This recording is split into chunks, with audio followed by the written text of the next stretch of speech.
Hello. हाँ भाई, कैसे हो सब लोग? बढ़िया। तो आज की इस वीडियो में हम पढ़ेंगे हमारा जो पेपर है ड्रामा एंड आर्ट एजुकेशन, उसके बारे में। तो चलिए शुरू करते हैं। सबसे पहले जो पहला ही यूनिट है, उसका पहला टॉपिक है इंट्रोडक्शन टू आर्ट एजुकेशन। वो पढ़ेंगे, आर्ट एजुकेशन। इसके बारे में सारी डिटेल में बात करेंगे। आर्ट एजुकेशन क्या होता है, आर्ट क्या होता है।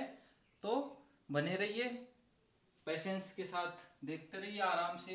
कहीं भी कोई दिक्कत आए तो पॉज करके देख लीजिए, स्पीड कम ज़्यादा कर सकते हैं। जो क्वालिटी है वीडियो की वो भी आप कम ज़्यादा कर सकते हैं, ठीक है। तो चलिए सबसे पहले बात करते हैं अपन आर्ट की। आर्ट आर्ट होता क्या, कला जो होते हैं वो क्या होते हैं। देखिए सबसे पहले अगर बात करें, अपना जो भारत है, इंडिया है, इसमें जो आर्ट है या कला है, इसका ओरिजिन उद्गम बहुत प्राचीन काल से माना जाता है, ठीक है। और यह है कि समय के साथ जैसे जैसे टाइम बढ़ता गया, समय के साथ जो आर्ट है इसमें भी विकास होता गया, आर्ट का भी विकास होता गया, ठीक है। तो आर्ट बेसिक कहते किसे हैं, आर्ट बेसिकली कहते किसे, जो भी अपने एक्सप्रेशन होते हैं, अभिव्यक्ति होती है, एक्सप्रेशन की अभिव्यक्ति, ठीक है। जो हमारे मानवीय भाव हैं उनकी अभिव्यक्ति क्या है, आर्ट है, ठीक है। अब बात करते हैं, जो हिंदी में अगर बात करें कला के लिए, जो अभी आर्ट है, कला है, उसके लिए पहले कौन सा शब्द यूज किया जाता था, शिल्प। शिल्प शब्द यूज किया जाता था, ठीक है। तो शिल्प और कला दोनों शब्दों का अलग अलग प्रयोग जो है वो भारत मुनि के द्वारा नाट्य शास्त्र में पहली बार किया गया था। किस, भारत मुनि के द्वारा, किसमें, नाट्य शास्त्र जो है उसमें किया गया था, ठीक है। उसके अंदर प्राचीन काल जो था उसमें कलाओं की जो है वो बहुत सारी सूचियां वर्णित थी। जैसे कामसूत्र में 64 कला होती थी, क्षेमेंद्र में भी इतनी होती थी, जानोपयोगी में भी 32 कलाएं, पुरुषार्थ में, मतलब ऐसे काफी सूचियां बनी हुई थी, ठीक है। बाकी इन सब से हम क्या कहेंगे कि जो कार्य है, कार्य को कुशलता से संपादित करना ही कला है। मतलब ये नहीं कहते कि भाई कोई व्यक्ति अगर किसी का काम में, कला करने में महारत हासिल है तो हम उसको क्या कहेंगे कि इसके पास इसको करने की कला है, यानी कुशलता से कार्य करना ही कला है। अब है कला जो है उसकी का वर्गीकरण अलग अलग युग में अलग अलग विधियों से होता रहा है, ठीक है। तो जो ललित कला होती है उनको मुख्यतः 5 कलाओं में गिना जाता है। कौन कौन सी कलाएं होती हैं, संगीत कला, उसके अलावा काव्य कला, चित्रकला, मूर्ति कला, ठीक है। और एक होती है वास्तुकला।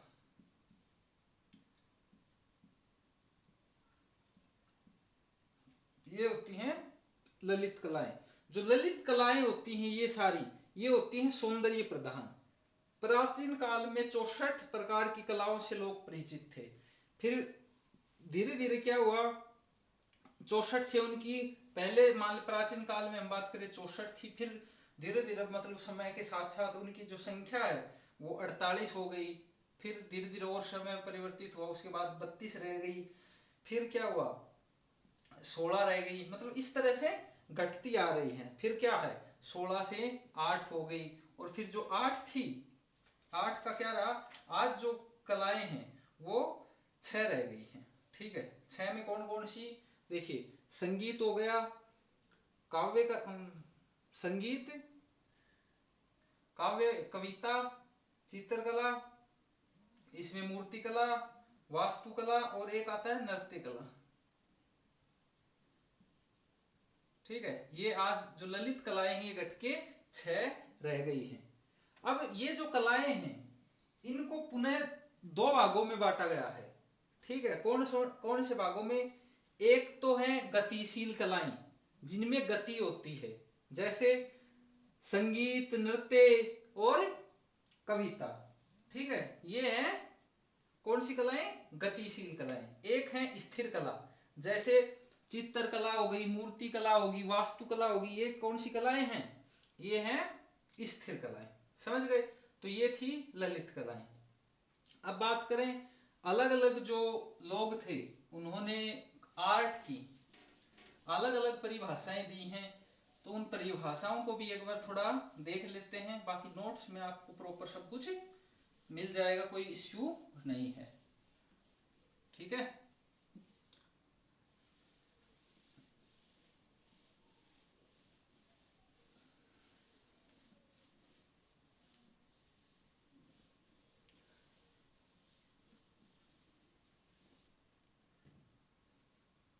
आर्ट। ठीक है, देखिए पहले तो बात करते हैं प्लेटो ने इसकी क्या परिभाषा दी। जो प्लेटो थे उन्होंने कहा कि जो कला है, आर्ट है, ये सत्य की अनुभूति है। अरस्तु ने कहा कला अनुकरण है। इसी प्रकार जो फ्रेड थे, सिगमंड फ्रेड, उन्होंने कहा था कि दमित वासनाओं का जो है उभरा हुआ रूप ही कला है। मतलब अलग अलग लोगों ने कला को अलग अलग बताया।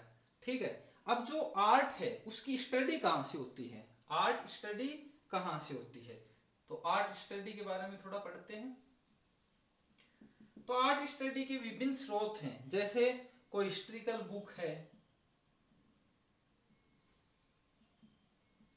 कोई हिस्टोरिकल बुक है, उससे भी हम पढ़ सकते हैं कि भाई हमारी जो कला है उसका क्या इतिहास है, क्या प्राचीन, कितने प्राचीन है, पहले क्या क्या होता था। ठीक है, या फिर कोई शिलालेख जो होता है वो हमें मिल जाए, उससे भी हम पता लगा सकते हैं कि भाई जो ये आर्ट है वो कितना पुराना है, कितना नहीं। ठीक है, कौन से धर्म का है, कौन सी कला में ये लिखा गया है। ठीक है, इसका जैसे अजंता और एलोरा की गुफाएं हैं वो शिलालेख का ही उदाहरण है। ठीक है, फिर इसमें प्राचीन जो खंडर हैं, प्राचीन जो खंडर हैं वो भी इसी का रूप है। उनको देखकर भी पता लगाया जा सकता है कि ये कौन से युग के वो हैं। ठीक है, ये खुदाई में भी मिलते हैं कई बार जैसे अब वैसे होते भी हैं, जैसे बदामी सारनाथ का जो वो है, अजंता एलोरा की गुफाएं हैं, वो भी इसी में आती हैं। फिर मोहर वगैरह होती हैं, जैसे पहले के राजा महाराज अपनी मोहरें बनाते थे, अपनी जो सल्तनत होती थी, अपना जो राजपाट होता था, उसकी मोहरे अलग से बनाए जाते थे। तो उससे इनसे भी पता लगाया जा सकता है कि कौन से काल के सिक्के हैं, या कौन से काल के जो भी मोहर मूर्ति वगैरह प्राप्त होती हैं उनसे पता लगाया जा सकता है। इसका उदाहरण है मोहनजोदड़ो। जो मोहनजोदड़ो और जो हड़प्पा सभ्यता है वो इसी का वो है, उसमें जो मुद्राएं वगैरह मिलती हैं उनसे पता चलता है। फिर कोई यात्री, किसी यात्री ने वृत्तांत लिख रखा हो, वो कई सालों बाद में पढ़ा जाता है, तो यात्रियों के वृत्तांत के द्वारा भी पता लगाया जा सकता है। ठीक है, फिर एक आता है ऑटोबायोग्राफी। कोई जैसे कई बादशाह अपनी ऑटोबायोग्राफी लिखते थे, तो उसको पढ़ के भी पता लगाया जा सकता है। जैसे बाबर ने लिखी वाक्यार्थ थे बाबरी, एक जहांगीर ने लिखी तुजुके बाबरी, सॉरी तुजुके जहांगीरी। इसी प्रकार अबुल फजल ने भी लिखी थी आईने अकबरी। तो ये सब क्या है? ये है ऑटोबायोग्राफी। ठीक है, तो ऑटोबायोग्राफी में क्या है, वो जिस भी काल के शासन थे वो अपने टाइम की जो चीजें हैं वो सब लिखते हैं, जिसको करके हम ये सब नॉलेज ले सकते हैं। ठीक है, तो ये तो बात हो गई आर्ट की स्टडी कहाँ से की जाए। अब अपन बात करते हैं भैया आर्ट एजुकेशन के बारे में। ये तो हो गया आर्ट के बारे में।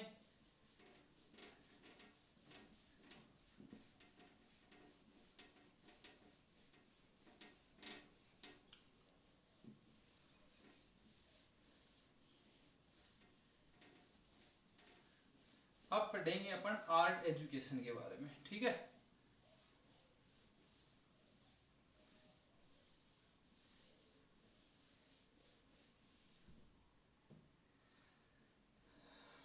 Art education.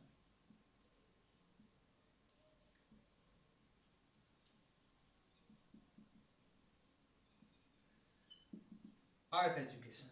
तो देखिए आर्ट एजुकेशन क्या होता है, जो शिक्षा होती है अपनी आर्ट की, जो शिक्षा होती है कला, ठीक है, उसको अपन पढ़ने की कोशिश करें तो हम देखते हैं कि जो आर्ट एजुकेशन है, क्या है, आर्ट एजुकेशन, शिक्षा में कलाओं का जो उपयोग है वो महत्वपूर्ण है, ठीक है।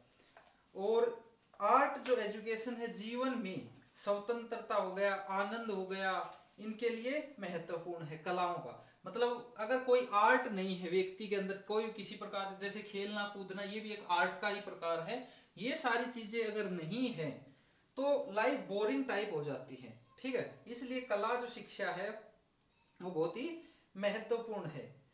ये जो कोई भी, जैसे कोई भी कल्चर है, कोई भी रीति रिवाज है, इनको समझने के लिए भी आर्ट एजुकेशन जरूरी है, ठीक है। बाकी इससे संप्रेषण जो है, कम्युनिकेशन वगैरह, मतलब काफी लाभदायक इसे कह सकते हैं, ठीक है। बाकी अगर बात करें हम आर्ट जो एजुकेशन है, इसका स्कोप कहाँ कहाँ है, देखते हैं। Scope of art education, scope, ठीक है। तो देखिए विजुअल आर्ट हो गया, विजुअल आर्ट, विजुअल आर्ट्स में क्या क्या आते हैं, पेंटिंग हो गया, ड्राइंग हो गया, फोटोग्राफी हो गया, फैब्रिक्स वगैरह कुछ होते हैं, कॉन्सेप्चुअल जो आर्ट वगैरह होते हैं वो सब आते हैं विजुअल में, जो दिखाई देते हैं, ठीक है, मतलब ऐसे पिक्चर वगैरह के फॉर्म में होते हैं। फिर लिटरेसी आर्ट हो गया, लिटरेरी आर्ट, लिटरेसी नहीं सॉरी, लिटरेरी आर्ट, इसमें क्या आ गया, पोइट्री हो गया, नोवेल हो गया, कोई शॉर्ट स्टोरी राइटिंग वगैरह, पिक्स वगैरह, ये सारी आते हैं लिटरेरी आर्ट में, ठीक है। फिर आता है परफॉर्मिंग आर्ट,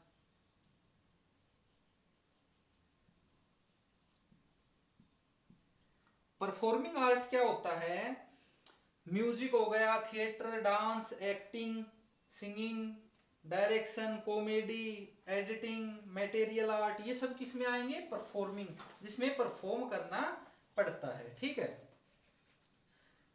ये सारी चीजें तो आ गई, स्कोप क्या क्या है, ठीक है, कहाँ कहाँ है, कौन कौन सी जगह है, तो ये सारी आर्ट एजुकेशन के स्कोप थे, ठीक है। अब बात करें अपन जो आर्ट है, ठीक है, इसका स्कोप कहाँ कहाँ है। आर्ट एजुकेशन देख लिया, अब देखते हैं खाली आर्ट का।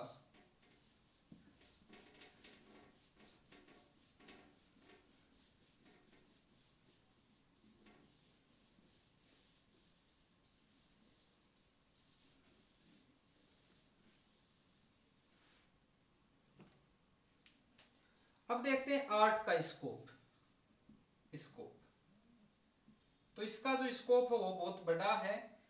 थिएटर में हो गया, जर्नलिज्म में हो गया, डांस में अगर कैरियर बनाना चाहते हैं तो वहां हो गया, ग्राफिक डिजाइनर बनना चाहते हैं, स्टडीज मतलब अफ्रीकन स्टडीज होगा, कम्युनिकेशन में कैरियर बनाना चाहते हैं, क्रिमिनल जस्टिस में, क्रिमिनोलॉजी में, एजुकेशन में, फिल्म स्टडीज में, फाइन आर्ट्स में, ठीक है, French career, international development studies हो गया उसमें, पॉलिटिकल साइंस में कैरियर, साइकोलॉजी में, रिलीजियस स्टडी में, सोशल वर्क में अगर कैरियर बनाना चाहते हैं, तो मतलब इन सब चीजों में जितने भी मैंने बताए हैं, इन सब में आर्ट का स्कोप है, ठीक है। तो ये आपको, अगर मैंने जल्दी जल्दी बोल दिया, लिखा नहीं आपने, तो टेंशन नहीं लेनी है, इसका पीडीएफ आपको मिलेगा प्रॉपर, आप जितने चाहे बार देख पढ़ सकते हैं उसको, ठीक है। अब बात करेंगे अपन आगे कि जो है, ये तो हो गया अपना क्या, आर्ट एजुकेशन, आर्ट। अब बात करते हैं आर्ट, आर्टिस्टिक एक्सप्रेशन की, ठीक है, किसकी बात करेंगे, आर्टिस्टिक एक्सप्रेशन की।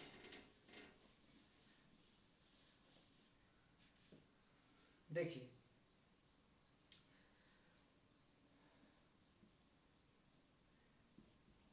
एक सेकंड रुक जाइए।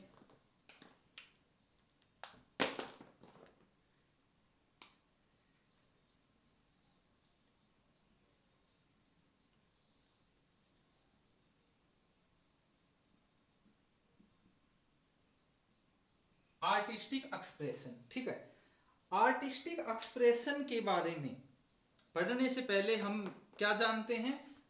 आर्ट जानते हैं, आर्ट को हमने पढ़ लिया, ठीक है। तो आर्टिस्टिक एक्सप्रेशन अब शुरू करते हैं। देखिए, जो आर्टिस्टिक एक्सप्रेशन है इसका अर्थ क्या है? सुंदर जो परिणाम होता है, रिजल्ट होता है, सुंदर रिजल्ट के लिए अपनी जो शक्तियां हैं, इंटरनल जो अपनी एबिलिटीज है उनकी खोज करना, ठीक है। मान लीजिए कोई पेंटिंग है, कोई आर्टिस्ट है, वो पेंटिंग करता है, तो पेंटिंग के थ्रू अपनी जो मन की भावनाएं हैं वो अपने आप को एक्सप्रेस करेगा। तो ये है आर्टिस्टिक एक्सप्रेशन, ठीक है। कोई डांस के द्वारा करता है, कोई साहित्य के द्वारा करता है, मतलब सब अपनी अपनी तरीके से आर्ट को एक्सप्रेस करते हैं, ठीक है। जो अब एक्सप्रेशन होता है उसका आपको सामान्य अर्थ पता है, अभिव्यक्ति होता है, मतलब अपने जो विचार हैं वो किसी भी माध्यम के द्वारा प्रस्तुत करना ही क्या है? एक्सप्रेशन है, ठीक है। अब वही है, इसके भी क्या जो आर्टिस्टिक एक्सप्रेशन है इसको बढ़ाने के लिए क्या क्या स्ट्रेटजी हैं? Strategies to facilitate, strategy to facilitate, ठीक है। स्ट्रेटजी टू फैसिलिटेट, पहली ये है, अभी जो कोई भी आर्टिस्ट है वो अभिव्यक्ति करता है, तो अभिव्यक्ति का मतलब ये नहीं है कि वो अपनी जो लिमिट्स हैं उसको भूल जाए। पहला पॉइंट यही है, लिख नहीं रहा हूं, आपको पीडीएफ में मिल जाएगा। तो जैसे अभिव्यक्ति का अधिकार हर किसी को हमें पता है, इसका ये नहीं है कि जो सीमा है वो लांगे। सीमा क्या मतलब है? जैसे भाई हर देश के कल्चर के कुछ रूल्स होते हैं, उनको मतलब याद में ध्यान में रखते हुए कोई भी एक्सप्रेशन देना है, ठीक है। फिर दूसरी है कि जो कलात्मक सामग्री है उसका सुनियोजित विकास होना चाहिए, ठीक है। जिस जिस भी साधन का प्रयोग कर रहे हैं उसका अच्छे से प्रयोग करना चाहिए, एक स्ट्रेटजी ये हो गई। तीसरी स्ट्रेटजी ये है कि जो लोगों का है एक्टिव पार्टिसिपेशन होना चाहिए, ठीक है। मतलब मान लीजिए कोई भी एक्ट कर रहे हैं तो खुद को ये नहीं है निरस होके कर रहे हैं, पार्टिसिपेशन एक्टिव होना चाहिए पूरा, ठीक है। तब जो वो है एक्सप्रेशन है अपना आर्टिस्टिक एक्सप्रेशन वो बेहतर होगा। फिर है इमेजिनेशन पावर, जो भी कलाकार होता है उसकी कला ऐसी होनी चाहिए जो इमेजिनेशन पावर का विकास करे, ठीक है। मतलब ऐसी कलात्मक अभिव्यक्ति होनी चाहिए जिससे लोग सोचने को मजबूर हो जाए, ठीक है। या फिर ये कह सकते हैं ऐसी जो एक्सप्रेशन है ऐसा होना चाहिए जो लोग सोचें या फिर पहले लोगों ने कभी सोचा ही ना हो, ठीक है। फिर है टेक्नोलॉजी का यूज भी करना चाहिए, ठीक है। जो भी कलाकार कुछ एक्सप्रेस कर रहा है, जैसे आजकल शॉर्ट स्टोरी बनाते हैं, शॉर्ट वीडियो बनाते हैं, शॉर्ट फिल्म बनाते हैं, वो क्या है? टेक्नोलॉजी का यूज है। फिर बात आती है रचनात्मकता और सौंदर्य अनुभव। कलाकार जो है कला का निर्माण करते समय ये ध्यान रखना चाहिए, ऐसी स्ट्रेटजी यूज करनी चाहिए जो भी बना रहा है वो बेहतर लगे, वो इफेक्टिव लगे, ठीक है। फिर है जो ऑडियंस है उसके लेवल के अकॉर्डिंग कंटेंट तैयार होना चाहिए, उसके अंदर जो मैटर यूज किया गया है वो ऑडियंस के अकॉर्डिंग होना चाहिए। फिर है कल्चर से जुड़ा हुआ कंटेंट हो तो और भी बेहतर है, रियलिटी के ऊपर बेस्ड होना चाहिए जो है, ठीक है। फिर है कोई भी मतलब आर्टिस्टिक एक्सप्रेशन जब कर रहे हैं, कोई भी हम अपनी वो कर रहे हैं तो जो मटेरियल है वो घटिया यूज नहीं करना चाहिए, अच्छा मटेरियल यूज करना चाहिए, ना कि लोगों को ये लगे जो भी यूज कर रहा है जो भी कला है उसमें मतलब चीप वाली फीलिंग नहीं आनी चाहिए कि भाई सस्ता है, भद्दा लगे देखने में, ठीक है। दूसरी एक चीज ये है कि जो भी हम बना रहे हैं वो कुछ ऐसा हो जो नवाचार की तरफ ले जाए, ठीक है। मॉडर्नाइजेशन या फिर हम कहें कुछ न कुछ नया ले जाए, ये नहीं कि वो रूढ़िवादिता को बढ़ावा दे रहा है, ठीक है। ये सारी चीजें तो हो गई। अब बात करते हैं एक जो आर्टिस्ट होता है उसमें क्या क्या क्वालिटीज होनी चाहिए, क्वालिटीज ऑफ आर्टिस्ट। तो आर्टिस्ट अगर है तो उसमें क्या क्या क्वालिटी होनी चाहिए? देखिए मेन जो क्वालिटी है वो सेल्फ एक्सप्रेशन की होनी चाहिए, खुद को दूसरों के सामने एक्सप्रेस कर पाए। एक्टिव पार्टिसिपेशन की वो भी होनी चाहिए क्वालिटी की, वो अपने आप को पार्टिसिपेट कर पाए जो भी कर रहा है एक्टिवली। फिर है इमेजिनेशन पावर बहुत ज्यादा अच्छी होनी चाहिए। माइंड बॉडी जो कनेक्शन है, या फिर हम कह दें आई हैंड कोऑर्डिनेशन भी कह सकते हैं, वो भी बहुत अच्छा होना चाहिए। ठीक है, टीम स्पिरिट होनी चाहिए, लीडरशिप होना चाहिए, सोशल एडजस्टमेंट हो गया, पेशेंस होना चाहिए, सबसे बड़ी बात है पेशेंस भी होने चाहिए। जो आर्टिस्ट होता है उसके अंदर पेशेंस होना बहुत ही जरूरी है। ठीक है, तो ये कुछ मतलब क्वालिटीज थी जो एक आर्टिस्ट के अंदर होनी ही चाहिए। ठीक है, तो ये अपने कुछ टॉपिक थे आज की वीडियो के लिए, इतने ही काफी हैं। मिलते हैं अगली वीडियो में, तब तक दोस्तों खुश रहिए और मुस्कुराते रहिए।